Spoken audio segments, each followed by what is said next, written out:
Bonjour à tous, bienvenue dans cette nouvelle thématique assez souvent rencontrée, je pense, qui est mon chien nous saute dessus quand on arrive à la maison. Voilà, donc c'est quelque chose de relativement fréquent et souvent de très désagréable, surtout pour ces dames et globalement lorsqu'on est bien habillé, pour peu qu'on soit en clair et que notre chien nous saute dessus, et nous mette les pattes dessus, ou même simplement alors qu'il a un peu plu, son poil est sale et forcément il va nous tacher et donc c'est une problématique qui est en tout cas très souvent rapportée par des maîtres et c'est une chose relativement désagréable. Alors la première chose, bien sûr, c'est quelque chose qui nous pose un problème. Ce comportement est-il normal ou pas? Et d'où vient-il? Eh bien, ce comportement, très souvent, c'est nous-mêmes qui l'avons engendré. Nous-mêmes l'avons engendré parce que, eh bien, lorsque le chiot était tout petit et qu'on rentrait à la maison, qu'on venait d'avoir ce petit chiot, cette petite boule de poil qui arrivait vers nous, et, ben, on est flatté, hein, on est parti toute la journée, je t'ai manqué, donc forcément, lorsqu'il venait vers nous, il nous sautait dessus, et à ce moment-là, on le prenait dans les bras et on le caressait. Mais la caresse vient toujours renforcer, sélectionner le dernier acte qui a été produit dans les 10 dernières secondes. Donc, pendant des mois, on a dit à notre chien, ben, quand je rentre, bah, si tu m'accueilles, je suis content, je suis heureux. Le chien a perçu votre joie, qui était liée au fait que votre nouveau compagnon que vous venez de prendre vous accueille et vous manifeste de l'amour. Et donc forcément, on a sélectionné pendant des mois ce comportement. Le problème, c'est que quand votre chiot va devenir un chien adulte, qui va faire 20, 30 ou 40 kilos, eh bien ce comportement qui était super agréable et qui quelque part nous flattait un petit peu alors qu'il était un petit bébé, bah, devient une véritable problématique. Donc, ce comportement est normal et bien souvent il a été engendré par nous-mêmes. Pourquoi je dis ça? Bien parce que si vous êtes vous êtes sur cette vidéo et que vous venez de prendre un nouveau chiot, attention à ne pas sélectionner ce type de comportement qui aujourd'hui sont des comportements sympathiques, mais qui demain vont être des comportements qui peuvent être donc relativement désagréables. Donc ça, c'est la première dimension. La deuxième chose, c'est que parfois, on continue même à les entretenir. Ça veut dire que le jour où on est bien habillé, etc., et qu'on est un peu pressé, là, ça va nous déranger. Puis un jour, c'est le dimanche, c'est fun, on part en famille, ou on revient avec la famille. Là, on était en habit de week-end, on est déjà crotté, et puis on rentre dans la maison, il nous saute dessus, et là, on le caresse. Ça devient totalement incompréhensible.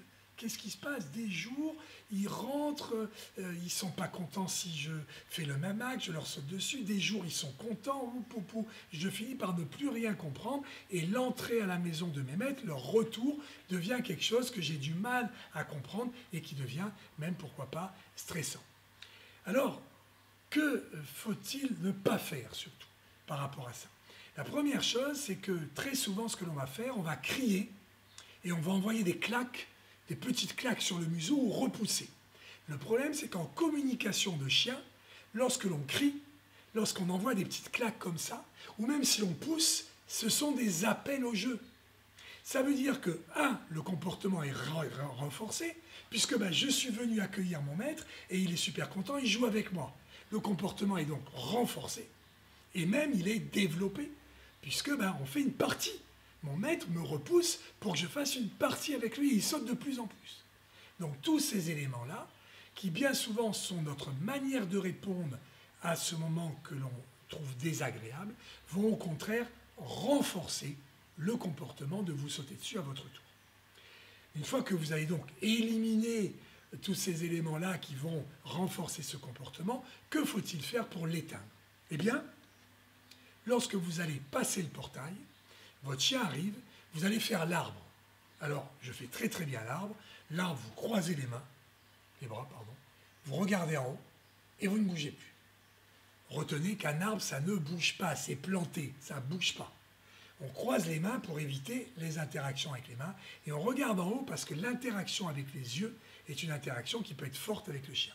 Et donc là, qu'est-ce qui va se passer? Votre chien, et quand vous le faites au début, mettez-vous en bleu de travail. Il va sauter, il va venir, il va manifester, vous ne bougez pas. Au bout d'un moment, qu'est-ce qui se passe? Ça ne produit rien. Il va s'arrêter. Et là, vous lui demandez de s'asseoir. Il va s'asseoir Et dès qu'il s'est assis, vous le caressez. Là, c'est bien. Vous le caressez doucement. À ce moment-là, le fait de le caresser après qu'il se soit assis va renforcer le fait de s'asseoir lorsque vous rentrez à la maison. Et progressivement, dès que vous allez passer le portail, votre chiot va venir s'asseoir et attendre sa caresse qui, en plus, vous n'oublierez pas de la manifester, de la faire, de la donner, pardon, cette caresse avec de la joie. Mais une joie modérée. Pourquoi? Parce que si vous faites « ouais, c'est bien », il va repartir immédiatement sauter. Donc vous devez montrer que vous êtes joyeux, mais une joie modérée. « Ouais, c'est bien, ouais », et vous le caressez. Voilà donc la technique qui va vous permettre de solutionner véritablement le fait que votre chiot vous saute dessus à l'arrivée au portail. Il faut parfois de la patience, surtout si votre chien est un petit peu hyperactif, parce que là, effectivement, ça part un peu dans tous les sens. Mais je peux vous dire qu'avec cette méthode-là, vous obtiendrez toujours des résultats. J'espère que ces petits conseils vous auront aidé par rapport à ça. N'hésitez pas, quand vous les aurez mis en place et obtenu les bons résultats, parce que je vous les garantis à ce moment-là, de me mettre un petit commentaire. Si vous avez aimé cette vidéo et ce partage, un petit like, j'adore ça. Et si vous voulez aller beaucoup plus loin dans la compréhension de votre compagnon et dans son éducation et dans la construction d'une relation forte avec lui, retrouvez-moi dans mes formations gratuites pour que l'on passe du temps ensemble. Dans le descriptif, vous aurez un lien qui vous y amène directement. Je vous souhaite une très très bonne journée. Au revoir.